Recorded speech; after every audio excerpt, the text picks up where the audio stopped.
Hello everyone. आज हम देखते हैं अपराधी परिवीक्षा अधिनियम 1958।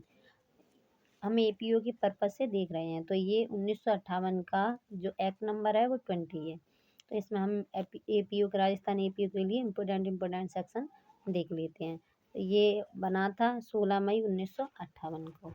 अब इसका हम देख लेते हैं कि ये क्यों बनाया गया था। इसका उद्देश्य है अपराधियों को परिवीक्षा पर या सम्यक घटना के पश्चात छोड़ दिए जाने के लिए और उससे समृद्ध बातों के लिए उपबंध करने के लिए ये अधिनियम बनाया गया था।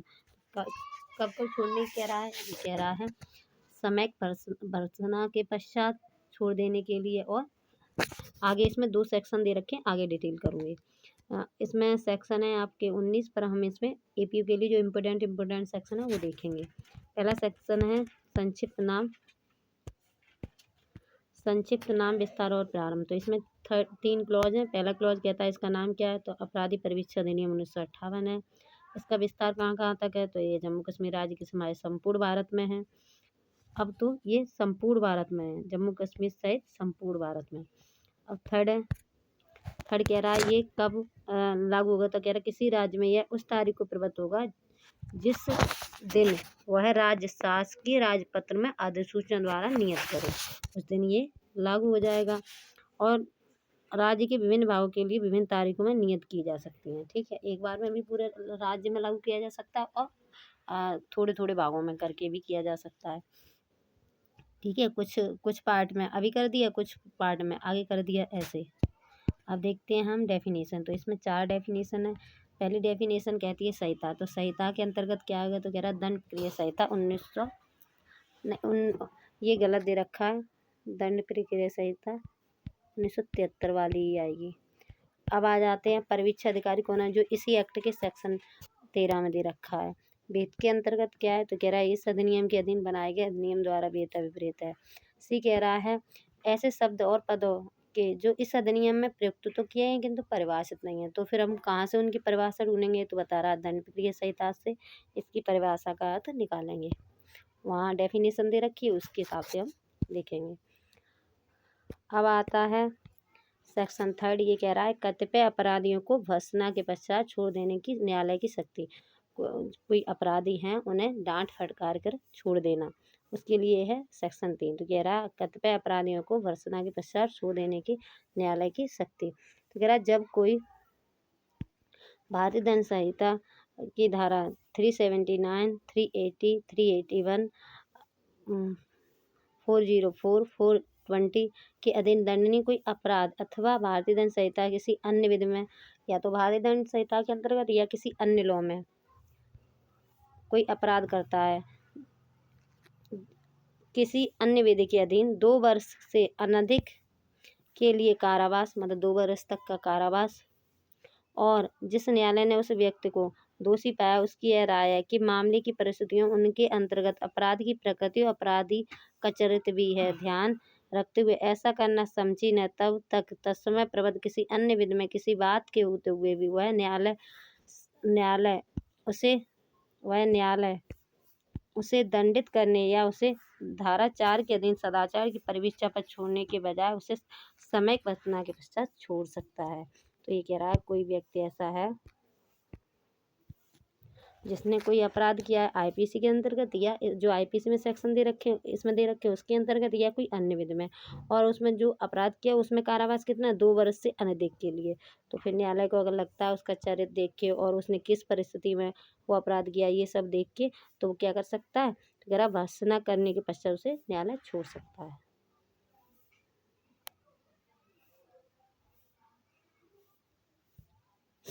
ठीक है, अब आ जाते हैं सेक्शन 4। ये कह रहा है कतिपय अपराधियों को सदाचार की परिवीक्षा पर छोड़ने की न्यायालय की शक्ति। अब कोई जो अपराधी है वो सदाचार के आधार पर छोड़ा जा रहा है। तो इसमें पहला देखते हैं क्या कहता है। पहला क्लॉज कह रहा है जब कोई व्यक्ति ऐसा कोई अपराध करने का दोषी पाया जाता है, कोई ऐसा अपराध करने का दोषी पाया गया जो मृत्यु आजीवन कारावास से दंडनीय नहीं है, मतलब जो आजीवन कारावास का दंड नहीं किया है और ना मृत्युदंड है, तो उसके कारावास से कोई जो मृत्युदंड या आजीवन कारावास जिस अपराध में दे रखा है वो अपराध नहीं किया है, और जिस न्यायालय ने उस व्यक्ति को दोषी पाया है उसकी यह राय है कि मामले की परिस्थितियों को, जिनके अंतर्गत अपराध की प्रकृति और अपराधी का चरित्र भी ध्यान में रखते हुए उसे सदाचार की परीक्षा पर छोड़ देना समीचीन है, तब तत्समय प्रबद्ध किसी अन्य विधि में किसी बात के होते हुए भी वह न्यायालय उसे तुरंत दंडित करने के बजाय निर्देश दे सकेगा कि उसे प्रत्ययों के सहित या उनके बिना उसके द्वारा ऐसा बंद पत्र देने पर छोड़ दिया जाए कि वह 3 वर्ष से अधिक की ऐसी कालावधि के दौरान जैसी न्यायालय निर्देश करे आहूत किए जाने पर उपस्थित होगा, दंडादेश प्राप्त करेगा, इस बीच पर शांति कायम रखेगा, सदाचारी रहेगा। तो क्या कह रहा है, अगर कोई व्यक्ति ऐसा है जिसने मृत्युदंड या आजीवन कारावास के अपराध जिसमें अपराधों में दिया है वो अपराध नहीं किया है, तो उसने कोई ऐसा छोटा अपराध किया तो फिर न्यायालय क्या करेगा, वो अगर उसका जो प्रकृति है अपराधी की कि उसने क्यों अपराध किया, वो प्रकृति देख के उसका चरित्र देख के उसे क्या कर सकता है, वो उसे छोड़ सकता है और उस पर बेल बॉन्ड पर छोड़ सकता है कि वह 3 वर्ष का बेल बॉन्ड भरा लेगा, बंद पत्र भरा लेगा और उसे छोड़ देगा और उसमें कंडीशन लगा देगा कि बुलाए जाने पर अब न्यायालय में आएंगे, ठीक है, न्यायालय में उपस्थित होगा, दंड प्राप्त करेगा, इस बीच पर शांति कायम रखेगा और सदाचारी बने रहेगा, तो इन कंडीशनों पे वो छोड़ देगा, ये बता रहा है। अब ये बता रहा है इसमें परंतु कह रहा है परंतु न्यायालय किसी अपराधी के ऐसे छोड़ दिए जाने का निर्देश तब तक नहीं देगा जब तक उसको यह समाधान नहीं हो जाता कि अपराधी उसके प्रत्यु का यदि कोई वो नियत निवास स्थान या उस स्थान में नियमित उपजीविका जिस पर वह न्यायालय अधिकारिता का प्रयोग करता है या जिसमें अपराधी के उस कालावधि के दौरान रहने की संभावना है जिसके लिए वह बंद पत्र देता है। तो क्या कह रहा है, ये कह रहा है परंतु में पर वो सदाचार की परीक्षा पर छोड़ तो देगा, पर कब छोड़ेगा, जब वो अपना सही एड्रेस बता देगा, उसके सही एड्रेस पता चल जाएगा तब उसे छोड़ेगा। सेकंड कह रहा है, उदाहरण 1 के अधीन कोई आदेश करने से पूर्व न्यायालय मामले के बारे में संबंधित परीक्षा अधिकारी की रिपोर्ट पर यदि कोई वो विचार करेगा। जब वो सदाचार की परीक्षा पर न्यायालय छोड़ेगा तो उससे पहले जो परीक्षा अधिकारी की रिपोर्ट होगी उस पर भी एक बार देखेगा, विचार करेगा। अब आ रहा है थर्ड पॉइंट, ये कह रहा है जब उदाहरण 1 के अधीन आदेश दिया जाता है तब यदि न्यायालय की राय के अपराधी और जनता के हितों में ऐसा करना समीचीन है और लग रहा है कि अपराधी को और जनता के हित के लिए ये सही है, तो वह उसके अतिरिक्त एक पर्यवेक्षण आदेश पारित करेगा। तो क्या करेगा न्यायालय, एक पर्यवेक्षण आदेश दे देगा जिसमें यह निर्देश देगा कि अपराधी आदेश में नामित किसी पर्यवेक्षण अधिकारी के पर्यवेक्षण के दिन एक वर्ष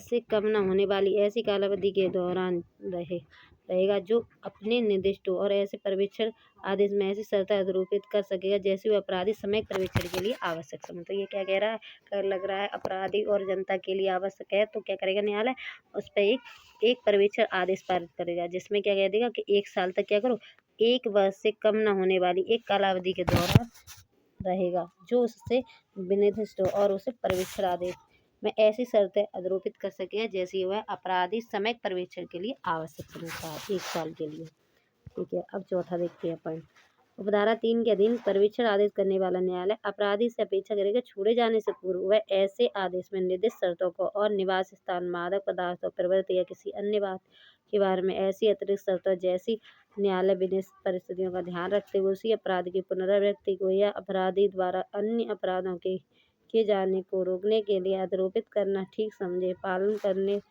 के लिए प्रतिज्ञों के सहित या बिना एक बंद पत्र। तो ये क्या कह रहा, थर्ड में कह रहा है कि वो 1 साल तक क्या कर देगा, एक पर्यवेक्षण आदेश पारित कर देगा जिसमें उसका शर्त लगा देगा, ठीक है, और 1 वर्ष कम से कम 1 वर्ष तक क्या होगा उसके दौरान वो पर्यवेक्षण आदेश दे देगा 1 साल का, ठीक है। जो किसी भी नज़दीकी कोई पर्यवेक्षण अधिकारी वगैरह नामित किसी पर्यवेक्षण अधिकारी के पर्यवेक्षण के दिन 1 वर्ष तक क्या करे, 1 वर्ष तक निगरानी में रहेगा, मतलब छोड़ तो दिया जाएगा पर वो आता जाता रहेगा वहाँ, ये ठीक है, और उसे कोई डेट दे दी जाएगी उस पर वो बुलाया जाता रहेगा, तो वो पर्यवेक्षण आदेश के दिन रहेगा पर्यवेक्षण अधिकारी के अंतर्गत। थर्ड कह रहा है कि पर्यवेक्षण अधिकारी ने पर्यवेक्षण आदेश करने वाला न्यायालय अपराधी से अपेक्षा करे कि वो क्या करे, कोई मादक पदार्थ न ग्रहण करे, कोई अपराध न करे, ठीक है। निवास स्थान, मादक पदार्थों में प्रवृत्ति या किसी अन्य बातों के बारे में ऐसी अतिरिक्त शर्तें जैसी वह न्यायालय विशेष परिस्थितियों में ध्यान रखते हुए उसी अपराध की पुनरावृत्ति को या अपराधी द्वारा अन्य अपराधों के किए जाने को रोकने के लिए लगा सकता है।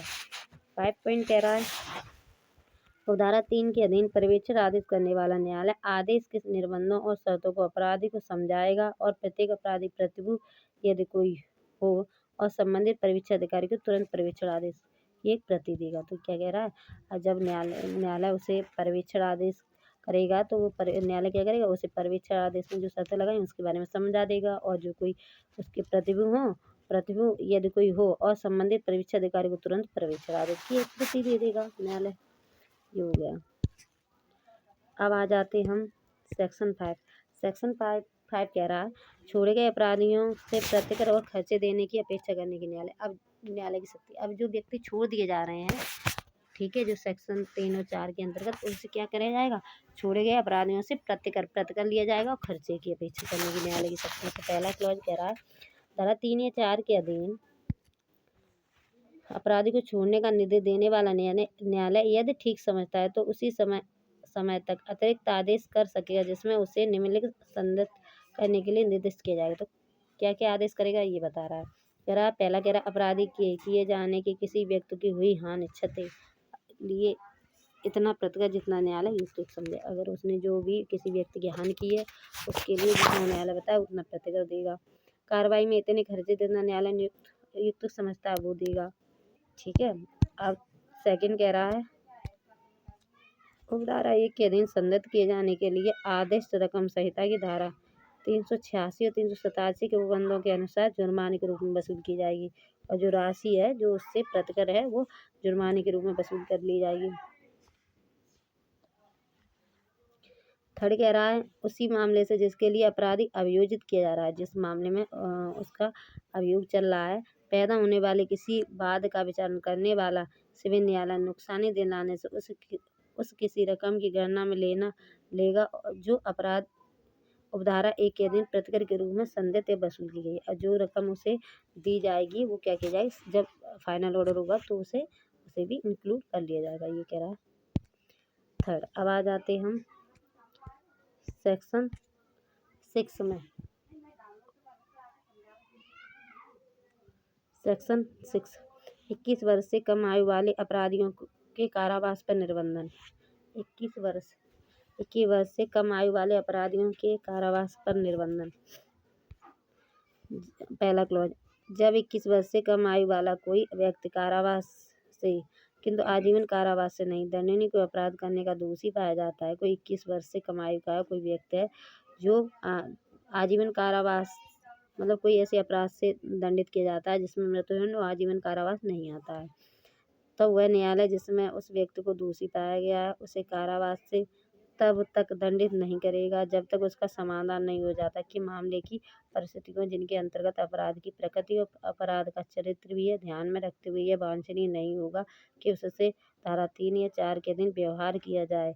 और यदि न्यायालय अपराधी को कारावास का कोई दंड देता है तो वह ऐसा करने के अपने कारणों को अभिलिखित करेगा। तो ये कह रहा है अगर कोई 21 वर्ष से कम का कोई व्यक्ति है जिसने कोई अपराध कर दिया है, न्यायालय के सामने आता है जिसने मृत्युदंड या आजीवन कारावास से संबंधित कोई अपराध है वो नहीं किया है, कोई और अपराध किया है, तो फिर न्यायालय क्या सोचेगा, 21 वर्ष से कम का है तो न्यायालय उसकी क्यों उसने अपराध किया, अपराधी का चरित्र क्या है, वो सारी चीज़ों को देखेगा तब उसे दंड देगा, ऐसे ही दंड नहीं देगा।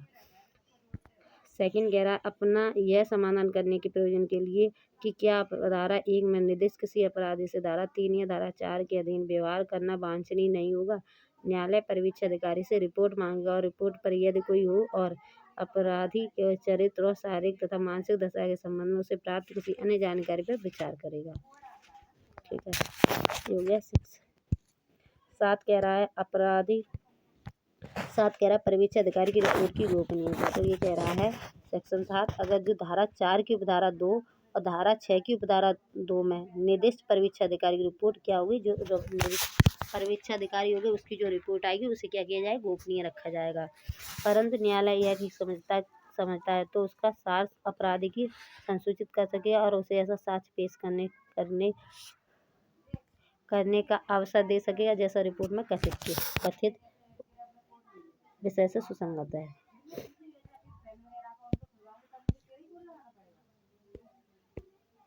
अब आ जाता है परीक्षा की शर्तों में फेरफार। अब जो परीक्षा जो ऑर्डर हुआ था उसमें कोई शर्तें लगाई गई थी, अगर उसमें फेरफार हो रहा है तब ये सेक्शन 8 कह रहा है। तो पहला क्लॉज कहता है, यदि किसी परीक्षा अधिकारी के आवेदन पर किसी न्यायालय की जिसने किसी अपराधी के संबंध में धारा 4 के अधीन आदेश पारित किया है, यह राय है कि अपराधी द्वारा किए गए किसी बंदपत्र की शर्तों में फेरफार करना उस अपराधी और जनता के हितों में समुचीत आवश्यक है, तो वह उस कालावधि के दौरान जब बंदपत्र प्रभावी है किसी समय उनकी आस्पदी का बढ़ा घटा कर, किंतु इस प्रकार की वह मूल आदेश की तारीख से 3 वर्ष से अधिक की न हो अथवा उनकी शर्तों को परिवर्तित करने, उसमें अतिरिक्त शर्त स्थापित करने उस बंदपत्र में फेरफार कर सकता है। तो ये कह रहा है, अगर परीक्षा की शर्तों में अगर फेरफार किया जा रहा है तो न्यायालय क्या कर सकता है, फेरफार कर सकता है। पर जब फेरफार करेगा, जो धारा 4 के अधीन आदेश पारित किया उसमें अगर वो फेरफार करेगा, तो जो फेरफार करेगा तो वो परिवर्तित कर सकता है, घटा सकता है, बढ़ा सकता है और शर्तें लगा सकता है, पर कोई भी मूल आदेश की तारीख से 3 वर्ष से अधिक की ना हो, ऐसी शर्तें लगाएगा कि 3 साल से अधिक की ना हो।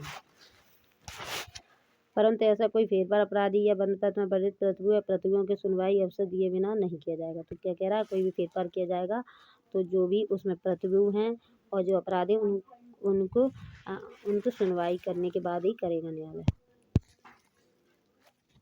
अब आ जाते हैं क्लॉज सेकंड। ये कह रहा है, यदि कोई प्रतिभू धारा 1 के अधीन किए जाने के लिए प्रतिसाद किसी फेरफार के लिए सहमत होने से इनकार कर देता है, तो ये अपराधी या प्रतिभू है, उसने क्या किया, जो परीक्षा का जो ऑर्डर हुआ था उसमें जो शर्तें हैं उनमें फेरफार किया जा रहा है, उनके फेरफार के लिए वो मना कर देता है, तो न्यायालय अपराधी से नया बंदपत्र देने की अपेक्षा करे। तो क्या करेगा, न्यायालय कहेगा अपराधी से, क्या फेरफार हो रहा है और जो तुम्हारी सिक्योरिटी ले रहे हैं जो प्रतिभू है वो मना कर रहा है, तो आप क्या करो, नया बंदपत्र बनाओ। और अपराधी यदि वैसा करने से इनकार करेगा, असफल होगा, तो न्यायालय उसे उस अपराध के लिए दंडित कर सकेगा जिसका वो दोषी पाया गया। तो उससे कहेगा कि आप क्या करो, दूसरा प्रतिभू लेके आओ, दूसरा बंदपत्र बनाओ। ठीक है, अगर वो ऐसा नहीं करता है तो उसे मूल दंड से दंडित कर सकता है न्यायालय। अब आ जाते हैं थर्ड पॉइंट कह रहा है, इसमें इसके पूर्व अंत में किसी बात के होते हुए भी यदि किसी न्यायालय को जो किसी अपराधी के संबंध में धारा 4 के अधीन कोई आदेश पारित करता है, परीक्षा अधिकारी द्वारा किए गए आवेदन पर समाधान हो जाता है कि अपराधी का आचरण ऐसा रहा है कि उसे और आगे पर्यवेक्षाधीन रखना आवश्यक हो गया है, तो वह उसके द्वारा किए गए बंदपत्र को अनुमोदित कर सकता है। ठीक है, अगर उसे लग रहा है कि इसे पर्यवेक्षाधीन रखना आवश्यक है, तो फिर क्या करेगा, जो उसे छोड़ने के लिए बंदपत्र करवाया था उससे उसे अनुमोदित कर देगा, बंदपत्र को अनुमोदित कर सकेगा। अब आ रहा है सेक्शन 9। सेक्शन 9 कह रहा है, बंदपत्र की शर्तों के अनुपालन में अपराधी के असफल होने की दशा में प्रक्रिया। अब जो बंदपत्र बनवाया था उसमें जो शर्तें लगाई थी उन शर्तों का पालन करने में जो अपराधी है जो छुड़ा गया था वो असफल हो गया है, तब क्या करेंगे, उसने शर्तों का पालन नहीं किया है, तब क्या करेंगे। तो पहला